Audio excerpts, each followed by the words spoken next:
नमस्कार। तो ये पश्चिम एशिया में इस समय युद्ध की स्थिति बन गई कि जहाँ पर ईरान और इज़राइल के मध्य में युद्ध लगभग प्रारंभ हो चुका है। पहले इज़राइल ने ईरान पर अटैक करा, फिर ईरान ने इज़राइल पर बैक ट्रैक करा यानी कि रिएक्शन दिया, प्रतिक्रिया दी और अब फिर से इज़राइल ने इराक पर अटैक कर दिया है। अब अगर वेस्ट एशिया की बात कही जाएगी तो पहले वेस्ट एशिया के देश देख लेते हैं।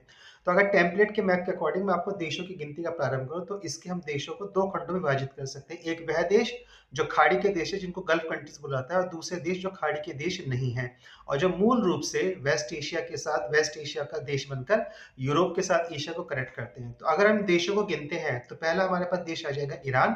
खाड़ी के देशों के साथ यदि हम उनकी गिनती को प्रारंभ करते हैं तो पहला देश मिल जाएगा हमको ईरान, फिर आ जाएगा इराक, फिर आ जाएगा सऊदी अरेबिया, फिर आ जाएगा कुवैत। अब हम गल्फ कंट्रीज के गल्फ में खड़े हुए हैं। इसके नीचे फिर हमको मिल जाएगा बहरीन, फिर मिल जाएगा हमको कतर, फिर हमको मिल जाएगा यूएई, फिर हमको मिल जाएगा ओमान। यहाँ पे हमारे पास ओमान और ईरान के बीच में ही गल्फ ऑफ ओमान है और यहीं से स्ट्रेट ऑफ हॉर्मूज है जो कि अरब सागर से होता हुआ गल्फ यानी कि फारस की खाड़ी में प्रवेश करता है। अब यहाँ से पश्चिम की ओर चलती है तो आपको देश मिल जाएगा यमन।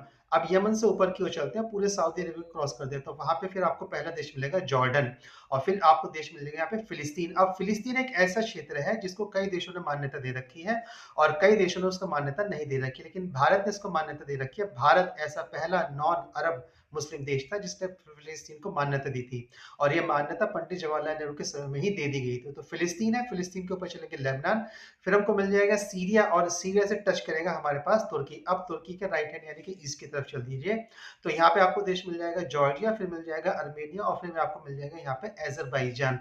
अब ध्यान दीजिए यहीं पर आपको एक नॉन मुस्लिम देश मिलता है और ये देश मिलता है आपको भूमध्य सागर पर अर्थात सीरिया के नीचे और फिलिस्तीन के पश्चिम की ओर और यहीं पर वो देश है उसका नाम है इज़राइल। और इज़राइल से जब आप पश्चिम की ओर चल देंगे तो यहाँ पे आपको देश मिल जाएगा साइप्रस। साइप्रस जो है मूल रूप से मध्य भूमध्य सागर में ही स्थित है।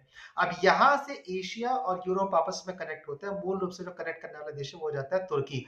अब पूरा विवाद ही ना इस पश्चिम एशिया में इस बात को लेकर है कि सारे देशों को इज़राइल को छोड़कर सारे के सारे जो भी देश है वो इस्लामिक देश है और यहाँ पे इस समय प्रभुत्व और संकट अस्तित्व के संकट की लड़ाई चल रही है जहाँ पे सारे के सारे इस्लामिक देश इज़राइल को हटा के इस पूरे क्षेत्र को इस्लामिक करना चाहते हैं और इज़राइल ये कहता है अगर मैं यहाँ से हट गया तो मुझे दूसरा घर कहाँ मिलेगा, इसलिए मेरे अस्तित्व का विषय है या तो मैं लड़ूंगा और लड़ूंगा तो या तो मैं मरूंगा या मारूंगा या मार के मरूंगा या फिर अपने आप को जीवित रखूंगा।